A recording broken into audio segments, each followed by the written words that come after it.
তো বন্ধুরা, আমরা সকাল সকাল পুজো দিয়ে বেরিয়ে পড়লাম তারাপীঠের সাইট সিনগুলো দেখতে।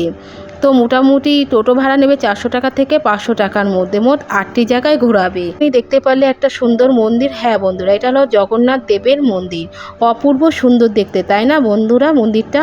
তো বাইরের থেকে যতটা দেখতে সুন্দর, ঠিক ভিতরে ততটাই কিন্তু সুন্দর। তবে এখানে ভিডিও বা ফটো তোলা নিষিদ্ধ আছে। এবার চলে এসেছি আমরা বাঁকড়াই মন্দিরে। এখানেও কিন্তু ভিডিও বা ফটো তোলা নিষিদ্ধ আছে, তাই যতটা পারলাম তোমাদেরকে বাইরে থেকে কিন্তু দেখানোর চেষ্টা করলাম। কত সুন্দর মন্দির দেখো বন্ধুরা। তো বন্ধুরা, আমরা আর একটা মন্দিরে চলে এসেছি। এটা হলো নিত্যানন্দ মহাপ্রভুর জন্মস্থান। কত সুন্দর দেখতে পাচ্ছ বাইরের থেকে মন্দিরটা। এবার ভেতরেই তোমাদেরকে দেখাবো, চলো সাথে থেকো। এখানে ফটো বা ভিডিও তোলা নিষিদ্ধ আছে। ঢোকার আগে ব্যাগ, মোবাইল, ক্যামেরা, সমস্ত ইলেকট্রনিক জিনিস জমা করে ঢুকতে হবে। তবে বাইরের থেকে যতটা পাচ্ছি তোমাদেরকে কিন্তু দেখানোর চেষ্টা করছি। আবার আমরা চলে এলাম চন্দ্রচর মন্দিরে দর্শন করতে। একদম মায়াপুর আদলে এই ইস্কন মন্দির তৈরি করা হয়েছে। মন্দিরের প্রাঙ্গণ অনেকটাই বড় ও খুব সুন্দর। এখানে ভোগেরও ব্যবস্থা ও থাকার ব্যবস্থাও রয়েছে। এখানে কিন্তু মন্দিরের ভিতরে একদমই ভিডিও করতে নিষিদ্ধ আছে, তাই বাইরের থেকে যতটা পারলাম তোমাদেরকে কিন্তু দেখানোর চেষ্টা করছি।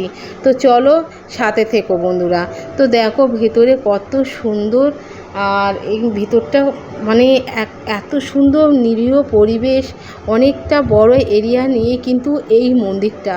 আর যতগুলো বন্ধুরা আমরা মন্দির দেখলাম, ততগুলোই মন্দির একদমই সুন্দর। তো এত সুন্দর মন্দির, মন ভরে গেছে।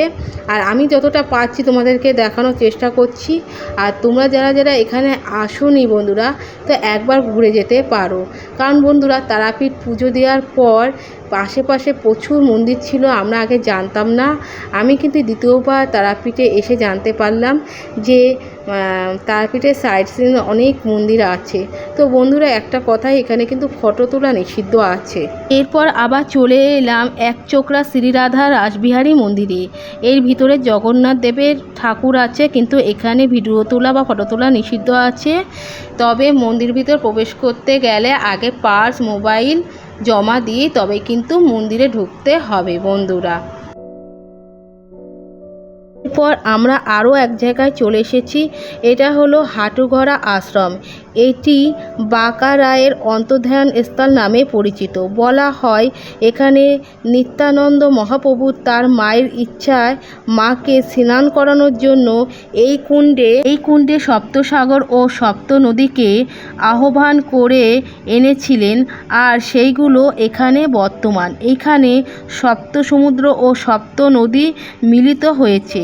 এখানে এক আশ্চর্য মন্দির আছে, যেটা সম্পূর্ণভাবে জলের তলায় ডুবে রয়েছে। শুধুমাত্র চূড়াটা জলের উপরে দেখা যায়, যেমনটা এখন তোমাদেরকে দেখাতে পারছি বন্ধুরা।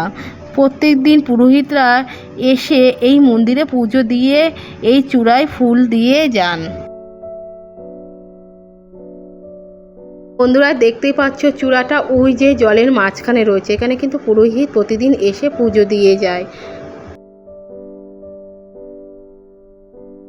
এরপরে আমি লাস্ট বা অন্তিম তোমাদেরকে ভিডিও দেখাতে চলেছি। এটা হলো বন্ধুরা শ্রী শ্রী বামাখ্যাপা বাবার মাটি ও আদি বাড়ি ও জন্মস্থান। তো বন্ধুরা, এটা হলো খুব একটা সুন্দর জায়গা, দারুণ জায়গা।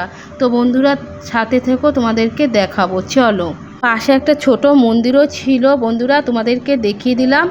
আর এখানে কিন্তু জুতো রাখার ব্যবস্থাও আছে।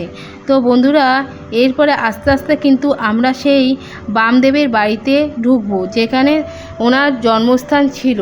তো চলো সাথে থেকো বন্ধুরা। বন্ধুরা, আমরা ভিতরে প্রবেশ করেছি। এটা হলো সাধক বামদেবের জন্মস্থান বা ভিটে অটল গ্রাম। তো বিচুলি দিয়ে পুরোটাই করা বন্ধুরা, দেখতে পাচ্ছ এই ঘর যুগ যুগান্তর ধরেই রয়েছে।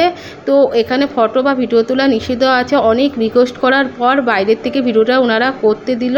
তো তোমাদের এই ভিডিও কেমন লাগছে কমেন্টে অবশ্যই জানিও। যদি ভিডিওটা একটু ভালো লাগে তাহলে লাইক কমেন্ট করো, আর প্লিজ প্লিজ ফলোয়ার্স বাড়িয়ে দিও। এইভাবে সাথে থেকো, যাতে ভালো ভালো ভিডিও দেওয়া আমাদের উদ্দেশ্য বাড়ে। আর চলো টাটা, নেক্সট ভিডিওর জন্য অপেক্ষা করো।